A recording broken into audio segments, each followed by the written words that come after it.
कहते हैं इस दुनिया में कुछ ऐसे राज होते हैं जो सामने ना आए तो ही अच्छा है। कुछ शक्तियां ऐसी होती हैं जिन्हें इंसान देख नहीं सकता, लेकिन जब वे जागती हैं तो उनका असर पूरी जिंदगी पर पड़ता है। ऐसी ही एक भयानक शक्ति है जो हर 100 साल बाद जागती है। आज की कहानी उसी शक्ति के बारे में है जिसे काल त्रिगुरी कहा जाता है। रिहान और नेहा दोनों ही पेशे से राइटर थे। मुंबई शहर की भाग दौड़, भीड़ और लगातार बढ़ते तनाव से दोनों पूरी तरह थक चुके थे। उन्होंने फैसला किया कि अब शहर छोड़कर किसी शांत जगह पर रहेंगे, जहां बिना किसी रुकावट के लिख सकें और सुकून की जिंदगी जी सकें। इसी तलाश में महाराष्ट्र के छोटे से गांव में उन्हें एक पुरानी हवेली मिली। हवेली काफी जर्जर थी, लेकिन उसमें एक अजीब सी खूबसूरती थी। गांव वालों ने बताया कि हवेली के मालिक की कई साल पहले रहस्यमयी मौत हो गई थी और तभी से ये हवेली खाली पड़ी थी। इसी वजह से ये उन्हें बहुत सस्ते में मिल गई। रिहान और नेहा ने ज्यादा सवाल नहीं किए और उस हवेली में शिफ्ट हो गए। शुरुआत में सब कुछ ठीक था। हवेली शांत थी, आसपास हरियाली थी और रातें बिल्कुल सन्नाटे से भरी होती थी। लेकिन कुछ दिनों बाद एक शाम, जब रिहान अपना पुराना सामान खोल रहा था, तभी उसे बेसमेंट की तरफ से किसी भारी चीज के टकराने की आवाज सुनाई दी। आवाज इतनी साफ थी कि उसे नजरअंदाज करना मुश्किल था।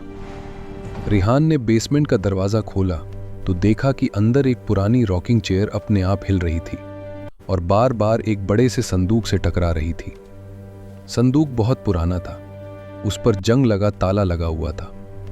रिहान को अजीब सा एहसास हुआ, जैसे उस संदूक के अंदर कुछ हिल रहा हो।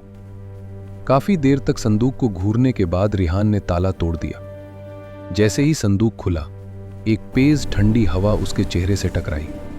संदूक के अंदर एक गुड़िया थी जो लाल कपड़े में लिपटी हुई थी।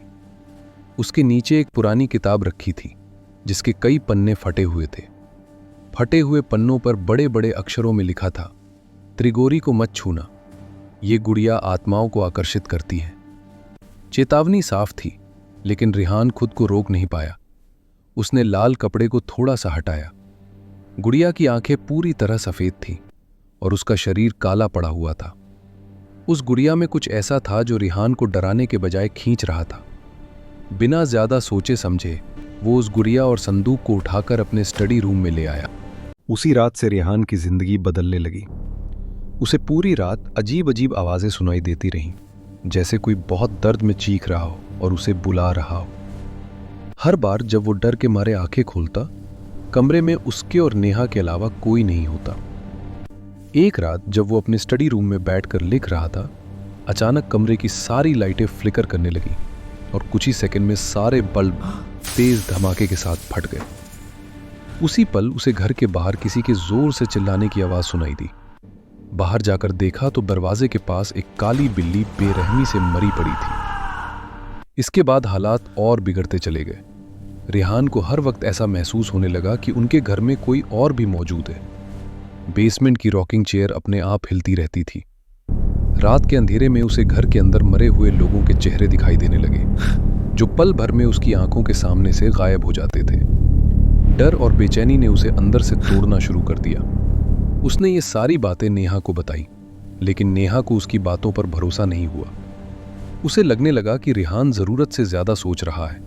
रिहान ने ठान लिया कि वो उस किताब को पढ़कर त्रिगोरी के बारे में सब कुछ जानेगा।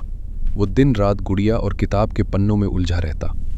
धीरे धीरे वो इतना जुनूनी हो गया कि आसपास के लोगों से त्रिगोरी के बारे में पूछने लगा।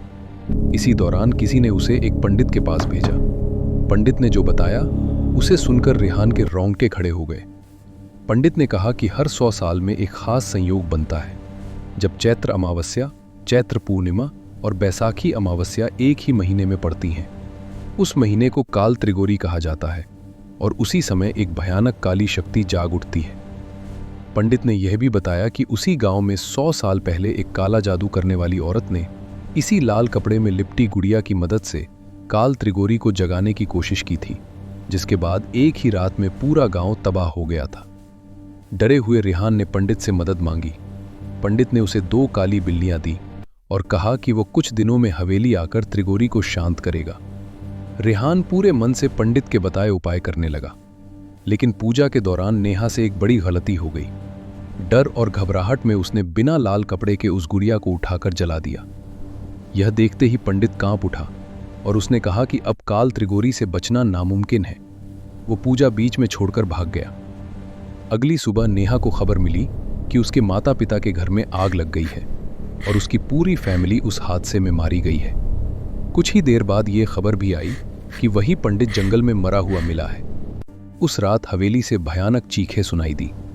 सुबह जब गांव वाले अंदर गए तो हवेली की दीवारों पर खून से लिखा था, काल त्रिगोरी।